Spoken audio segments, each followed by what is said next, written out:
गिरीशं गणेशं कलेनीलवर्णं कवीन्द्राधिरूढं गुणातीतरूपं भवं भास्मरं भस्मनाभूषिताङ्गं भवानी कलत्रं भजे पञ्चवक्त्रं सर्वमङ्गलमाङ्गल्ये शिवे सर्वार्थसाधिके शरण्ये त्र्यम्बके गौरी नारायणी नमोऽस्तुते। देवताभ्यः पितृभ्यश्च महायोगिभ्य एव च नमः स्वाहायै सुधायै नित्यमेव नमो नमः। बोलिए आदिशक्ति जगदम्बे दुर्गा माता की जय।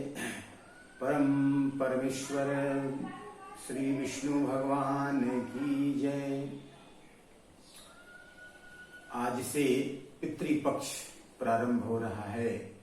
सभी आद्य शक्ति जगदम्बा स्थल से जुड़े हुए सभी सुरेश्वरी वेलफेयर ट्रस्ट से जुड़े हुए सभी सदस्यों को बहुत शुभकामनाएं। उनके पितर प्रसन्न हो रहे और पितर कार्य में सब उन्मुख हों, क्योंकि पितृ कार्य सबसे आवश्यक है। कहा गया है कि देव कार्य से अधिक जो जरूरी माना जाता है वह पितृ कार्य माना जाता है।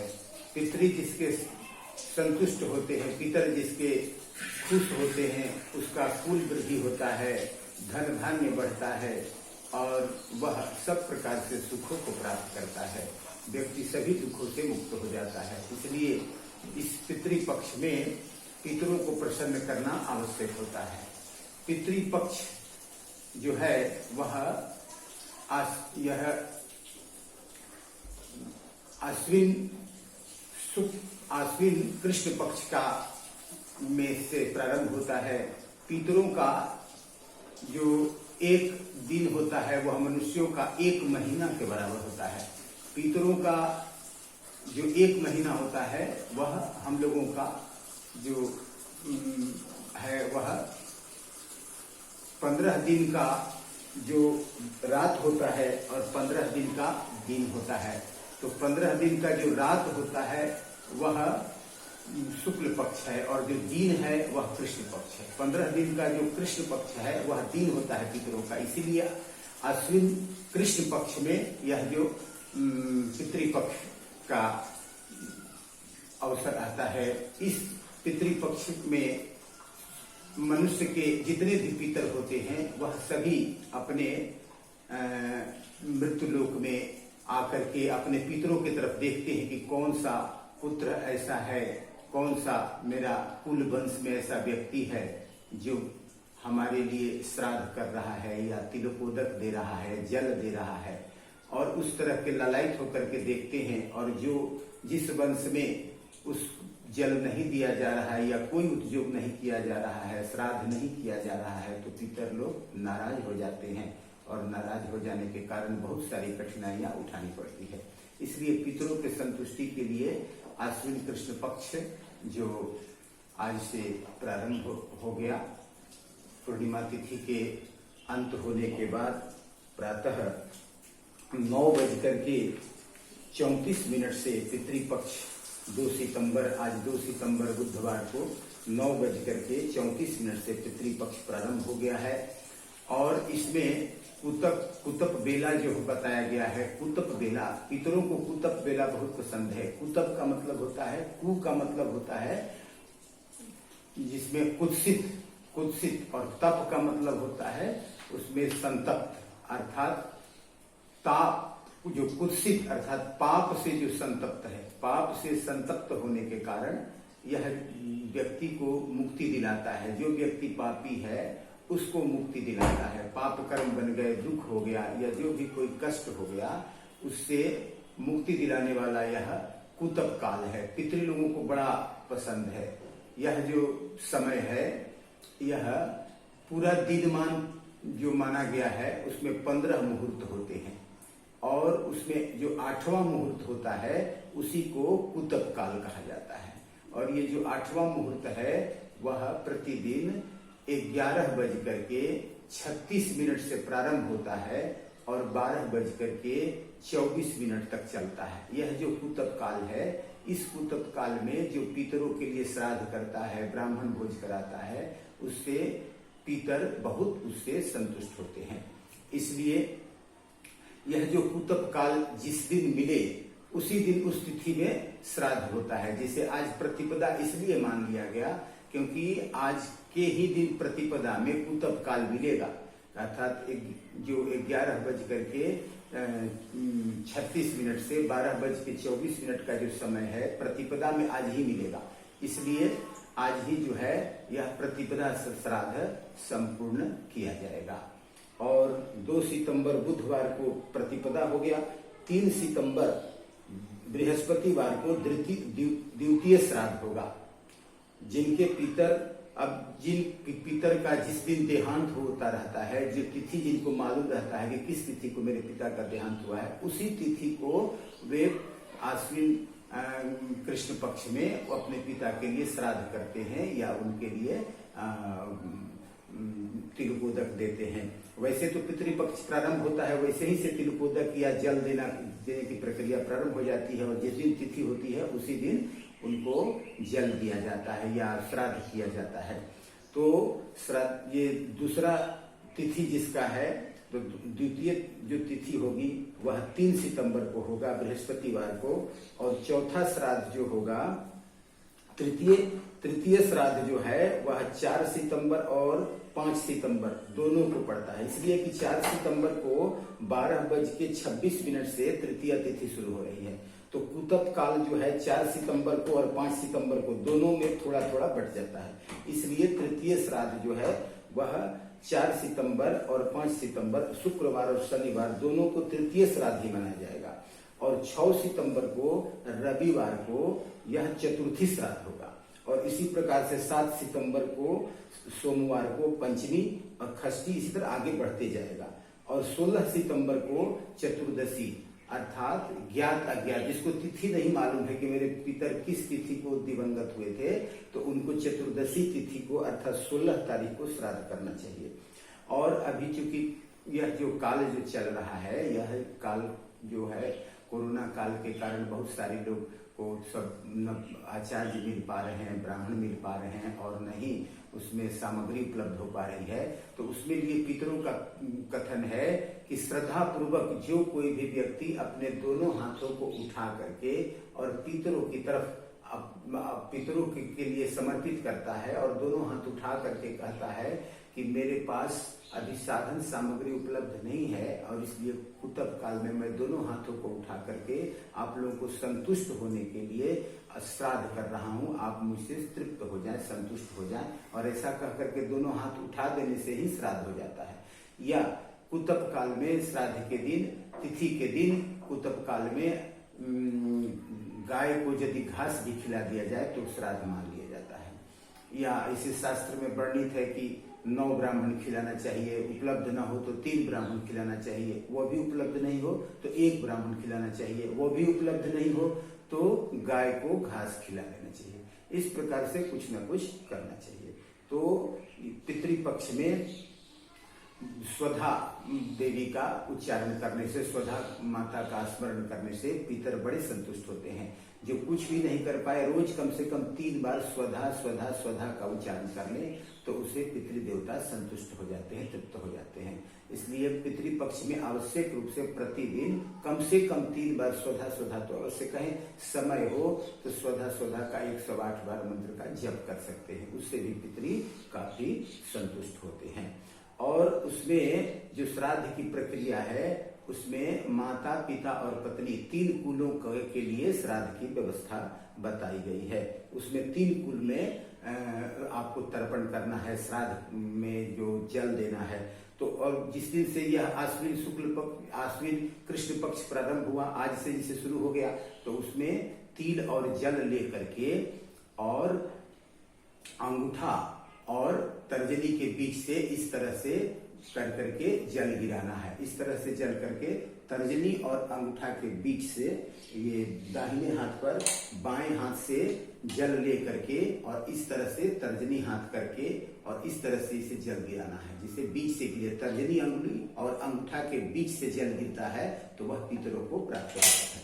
तो इस प्रकार से वह 3 बार उसमें किया जाता है। तो उसमें पिता के लिए, पितामह के लिए और प्रपितामह के लिए, पिता, बाबा और दादा 3 पीढ़ी को देना है। फिर उधर माता और उसके बाद माता के भी 3 पीढ़ी, माता, नानी और परनानी 3 उसमें भी। फिर पत्नी के कुल में सास, ससुर, नाना, नानी, उसमें भी जो जीवित नहीं है उनके लिए भी जल देने की परंपरा है। तो उसमें जैसे पिता के लिए जल देना है तो उसमें जिसका गोत्र है, गोत्र रख लीजिए, अमुक गोत्र, जिस अमुक की जगह पर गोत्र रख लीजिए, जिसका जो गोत्र है उसमें अमुक गोत्र, उसकी जगह अमुक की जगह पर अपना गोत्र बोले। और उसके बाद अस्मद पिता, पिता के लिए पिता नहीं है तो अस्मद पिता, उनका नाम रखें, शर्माहम, बर्माहम, गुप्ताहम, जिसके अनुसार उनका गोत्र है, नाम है, उसमें नाम रखें। और उसके बाद उसमें पिता को वसु रूप कहा गया है और बाबा को, पिता के पिता जो हो गए उनको रुद्र रूप कहा गया है। और उनके पिताजी अर्थात प्रपितामह जो होंगे, प्रपितामह के लिए उनको आदित्य रूप कहा गया है। तो इसलिए पिता को जब जल देंगे तो कहेंगे अमुक गोत्र, अस्मद पिता, नाम रख करके शर्माहम, बर्माहम जो भी है, और उसमें कह करके पिता के लिए दे रहे हैं तो वसु रूपेण, प्रपितामह के लिए दे रहे हैं तो रुद्र रूपेण, और प्रतिमा दादा के लिए दे रहे हैं, उन्हें पहले हो गया पिता, फिर पितामह और फिर प्रपितामह। तो पिता हो गए वसु रूप और प्रपितामह हो गए, पितामह हो गए रुद्र रूप और प्रपितामह जो हो गए वह आदित्य रूप हो गए। इस प्रकार से 3 पीढ़ियों का ये होता है, जल दिया जाता है। तो अमुक गोत्र अस्मद पिता वसु रूपेण त्रिपिताम इदम तिलकोदकम तस्मै स्वधा नमः, तस्मै स्वधा नमः, तस्मै स्वधा नमः, यही बोलना है मंत्र। अमुक गोत्र अस्मद पिता, नाम रख लेना है, वसु रूपेण त्रिपिताम इदम तिलकोदकम तस्मै स्वधा नमः, तस्मै स्वधा नमः, तस्मै स्वधा नमः। अब माता के लिए देना है तो उसमें जो हो जाएगा तस्यै स्वधा नमः, तस्यै स्वधा नमः, तस्यै स्वधा नमः, उसमें आ जाएगा अमुक गोत्र अस्मद माता, वहां पर भी वसु रूपे नहीं आएगा, है ना, उसमें त्रिपिताम इदम तिलकोदकम तस्यै स्वधा नमः, तस्यै स्वधा नमः, तस्यै स्वधा, इस प्रकार से जल देने की परंपरा है। तो इसमें जो पितरों को श्राद्ध करने की जो परंपरा है, पितरों को प्रसन्न करने के लिए जो श्राद्ध की परंपरा है, उसमें कहा गया है कि श्रद्धा पूर्वक श्राद्ध करना है। इसमें ऐसे नहीं कि क्रोध पूर्वक जो श्राद्ध करता है उस पर पितर क्रोधित हो जाते हैं और उसका श्राद्ध कर्म व्यर्थ हो जाता है। इसलिए बड़े ही सुख पूर्वक, श्रद्धा पूर्वक, आदर पूर्वक जो निवेदित किया जाता है कुछ भी पितरों को, उससे पितर बड़े तृप्त होते हैं। इसलिए कहा गया, श्राद्ध की परिभाषा ही बताई गई है कि श्रद्धाया पितृन उद्देश्य विधिना क्रियते तत्श्राद्धम, अर्थात श्रद्धा पूर्वक पिता के उद्देश्य से, पितरों के उद्देश्य से जो कार्य किया जाता है, पितरों की संतुष्टि के लिए जो कार्य किया जाता है उसी को श्राद्ध कहते हैं। फिर कहा गया श्रद्धाया इदम श्राद्धम, अर्थात श्रद्धा पूर्वक जो पितरों को समर्पित किया जाए, श्रद्धा पूर्वक पितरों के लिए जो भाव प्रकट किए जाए उसी का नाम श्राद्ध है। श्रद्धाया कृतम संपादितम इदम। और उसमें देवताओं का जो पितृ गायत्री है, पितृ गायत्री का स्मरण करने से पितृ लोग बहुत प्रसन्न होते हैं। पितृ गायत्री क्या है? ओम देवताभ्य पितृभ्यश्च महायोगिभ्य एव च नमः स्वाहायै स्वधायै नित्यमेव नमो नमः। ओम देवताभ्य पितृभ्यश्च महायोगिभ्य एव च नमः स्वाहायै स्वधायै नित्यमेव नमो नमः। 3 बार बोलना है। ओम देवताभ्य पितृभ्यश्च महायोगिभ्य एव च नमः स्वाहायै स्वधायै नित्यमेव नमो नमः। इस प्रकार से गायत्री मंत्र का, इस पितृ गायत्री का पाठ करने से पितर लोग बहुत प्रसन्न होते हैं। और इसमें पितरों को जो फूल चढ़ाया जाता है, पितरों को सफेद फूल बहुत पसंद है। सफेद फूल चढ़ाने से पितर बहुत संतुष्ट होते हैं। पितरों को जो फूल का जो चढ़ाया जाता है उसमें मालती का फूल है, जूही का फूल है, चंपा का फूल है, कमल का फूल है, तुलसी तुलसी भी पितरों को बहुत संतुष्ट करने वाला है, और तिल का पुष्प है, और अगस्त्य का पुष्प है। यह सब जो पुष्प है पितरों को बहुत प्रसन्न है। और अब इस श्राद्ध काल में या पितृपक्ष में जो बताया गया है खाना खाने के लिए, तो उसमें कुछ भोजन में मना ही किया गया है, क्या खाना है क्या नहीं खाना है। तो उसमें बासी भोजन नहीं लेना है, दुर्गंध युक्त अन्न नहीं खाना चाहिए, बैगन निषिद्ध बताया गया है, पितृपक्ष में बैगन नहीं खाना चाहिए, शराब या किसी प्रकार का नशा वगैरह का पान नहीं करना चाहिए, उससे भी पितर नाराज होते हैं।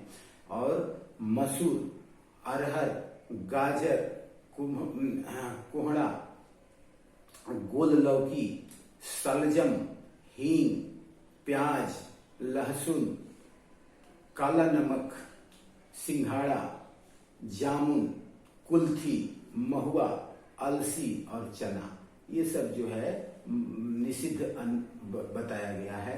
बहुत जगह अलग अलग, कहीं कहीं कुछ कुछ परंपरा से भी कुछ कुछ चीजें हैं जिनको लोग नहीं खाते हैं, लेकिन यह जो श्राद्ध प्रकाश में जो वर्णन किया गया है, यही सब चीजें हैं जिनको पितृपक्ष में नहीं खाना चाहिए। पितृपक्ष में शुद्ध रूप में रहना चाहिए और पितरों को याद करना चाहिए। रुचि प्रजापति पितरों के बहुत बड़े भक्त हुए हैं, पितरों को प्रसन्न करने किए हैं। यह जो पितर हैं, पितर कौन है? ब्रह्मा जी से लेकर आप जो सृष्टि चली रही है, उस सृष्टि में पितर जो है वह देवताओं के भी नेता है। ये जो हमारे सप्तर्षि हैं, इंद्र आदि देवता हैं, या इनसे ऊपर भी जो इनके जो नेता हैं ब्रह्मा जी हैं, आदि जो वंश परंपरा चली है ब्रह्मा जी से, यह सब के सब हमारे पितर हैं। जिनके पितर संतुष्ट हो जाते हैं उन्हीं पर देवता संतुष्ट होते हैं। जिस पर पितर की कृपा दृष्टि नहीं होती उस पर देवता भी कृपा नहीं करते। इसलिए पितरों को भली भांति संतुष्ट करना चाहिए। कुतप काल आ जाए, उस कुतप काल में जब जिस दिन श्राद्ध की तिथि है, उस तिथि में आप गाय के घास भी खिला दें। यदि 11:36 से लेकर के 12:24 के बीच में श्राद्ध के तिथि में कुतप काल में यदि गाय को घास भी खिला दें तो फिर किसी भी प्रकार वह श्राद्ध माना जाता है और पितर उसे संतुष्ट हो जाते हैं। पितर तो यहाँ तक कह देते हैं, दोनों हाथ उठा करके भी श्रद्धा पूर्वक हमको याद कर लो तो हम तुम्हारा श्राद्ध स्वीकार कर लेंगे और आशीर्वाद ही देंगे।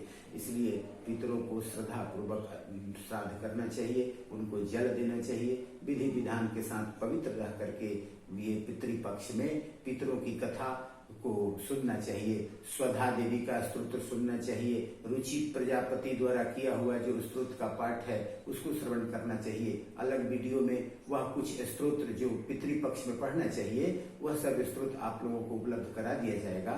आप उन स्तोत्र का श्रवण करके पितरों को संतुष्ट कर सकते हैं। इसी के साथ आज पितृपक्ष के अवसर पर सभी जगदम्बा के भक्तों को, सुरेश्वरी वेलफेयर ट्रस्ट के सभी सदस्यों को, सभी माता से जुड़े हुए सभी भक्तों को बहुत बहुत आशीर्वाद, पितर उन पर प्रसन्न हो, इसी कामना के साथ आज का यह आपका संदेश समाप्त करते हैं। बोलिए माता जगदम्बा माता की जय, आद्य शक्ति जगदम्बा भगवती माता दुर्गा की जय, विष्णु भगवान की जय, सभी पितरों की जय हो, जय हो।